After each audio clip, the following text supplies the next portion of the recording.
امریکی صدر Donald Trump مشرق وسطی میں جنگ پر مسلسل بدلتے موقف کی وجہ سے الجھن کا شکار دکھائی دے رہے ہیں۔ ٹرمپ ہفتے کی صبح حملوں کا حکم دینے کے بعد سے میڈیا مہم میں مصروف ہیں۔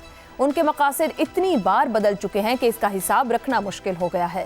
امریکی حملوں کے 3 دن گزر جانے کے باوجود ٹرمپ کے جنگی مقاصد اب تک غیر واضح ہیں۔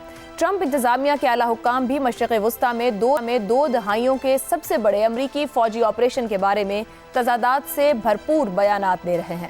شروع میں کہا گیا حملے کا مقصد ایرانی جوہری پروگرام تباہ کرنا ہے، لیکن اس کے بعد کے گھنٹوں اور دنوں میں موقف بدلتا رہا۔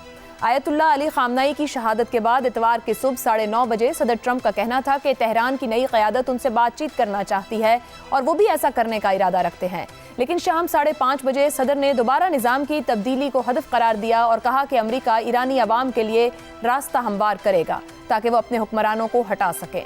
پیر کے روز اپنی گفتگو میں ٹرمپ نے کچھ مقاصد بیان کیے۔ پیر تک انہوں نے دعویٰ کیا کہ خامنئی کے بعد ایران کی ممکنہ قیادت بھی ماری جا چکی ہے۔ انہوں نے کہا کہ حملہ اتنا کامیاب تھا کہ زیادہ تر امیدوار ختم ہو گئے، اب وہ لوگ قیادت میں نہیں آئیں گے کیونکہ وہ سب ہلاک ہو چکے، دوسرے اور تیسرے نمبر کے افراد بھی مارے گئے۔ جنگ کے کتنی دیر چلے گی اس بارے میں صدر نے کہا کہ وہ نہیں چاہتے کہ یہ زیادہ طویل ہو، پھر کہا کہ 4 ہفتوں تک چلے گی۔ انہوں نے تسلیم کیا کہ عرب ممالک یعنی بحرین، اردن، کویت، قطر اور متحدہ عرب امارات پر حملے حیران کن تھے۔ ٹرمپ نے کہا پتہ نہیں ایران کی قیادت کون کرے گا، وہ کس کا انتخاب کریں گے۔ پیر کی شام ٹرمپ کا کہنا تھا کہ حملے شروع کرنے کا مقصد ایران کے جوہری اور میزائل پروگرام کو روکنے کا آخری اور بہترین موقع ہے۔ یہ بات ان کے ABC نیوز کے انٹرویو سے مختلف تھی، جس میں انہوں نے اعتراف کیا کہ تہران نے نمایاں رعایتیں دی تھیں۔ انہوں نے کہا کہ 1 سال پہلے یہ معاہدہ قبول کرنا ممکن ہوتا، لیکن اب حالات بگڑ چکے۔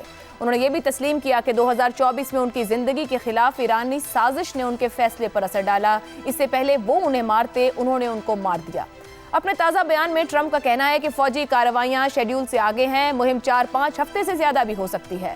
ٹرمپ نے نیو یارک پوسٹ کو بتایا کہ وہ ایرانی سرزمین پر فوج بھیجنے کے معاملے میں ہچکچاہٹ کا شکار نہیں، اگر ضرورت پڑی تو ایسا کیا جا سکتا ہے۔